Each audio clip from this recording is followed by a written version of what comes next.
தம்பி, உனக்காகவே எடுத்துருக்கேன் பாரு, வெயிட் பண்ணு. முழுசாக எழுதி வச்சுருக்கேன். இப்போ நான் முன்னாடி இது வந்து மனப்பாடம் பண்ணுறதா எழுதினாரு. அந்த அளவுக்கு மனப்பாடம் ஆகலை. நான் படிக்கிறேன், அப்படி கேட்டுக்குவேன். ஆமாம். நீதிமன்றம் பல விசித்திரம் நிறைந்த பல வழக்குகளை சந்தித்திருக்கிறது. புதுமையான மனிதர்களை கண்டிருக்கிறது. ஆனால் இந்த வழக்கு விசித்திரமும் அல்ல, வழக்காடும் நானும் புதுமையான மனிதனும் அல்ல. வாழ்க்கை பாதையிலே சர்வசாதாரணமாக தென்படக்கூடிய ஜீவன்தான் நான். கோவிலிலே குழப்பம் விளைவித்தேன், பூசாரியை தாக்கினேன், குற்றம் சாட்டப்பட்டிருக்கிறேன். இப்படியெல்லாம் நீங்கள் எதிர்பார்ப்பீர்கள் நான் இதையெல்லாம் மறுக்கப் போகிறேன் என்று. இல்லை, நிச்சயமாக இல்லை.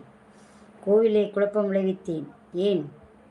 கோவில் கூடாது என்பதற்காக அல்ல, கோவில்கள் கொடியவரின் கூடாரமாக இருக்கக்கூடாது என்பதற்காக.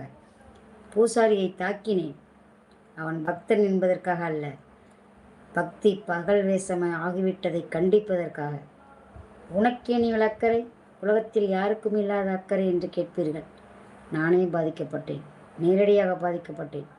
சுயநலம் என்பீர்கள். என் சுயநலத்திலே பொதுநலமும் கலந்திருக்கிறது. ஆகாரத்திற்காக அழுக்கை சாப்பிட்டு தடாகத்தை சுத்தப்படுத்துகிறதே மீன், அதை போல என்னை குற்றவாளி என்கிறீர்களே. இந்த குற்றவாளியின் வாழ்க்கை பாதையை கொஞ்ச தூரம் பின்னோக்கி நடந்து பார்த்தால் அவன் கடந்து வந்த காட்டாறுகள் எவ்வளவு என்று கண்டுபிடிக்க இயலும், கணக்கு பார்க்க முடியும்.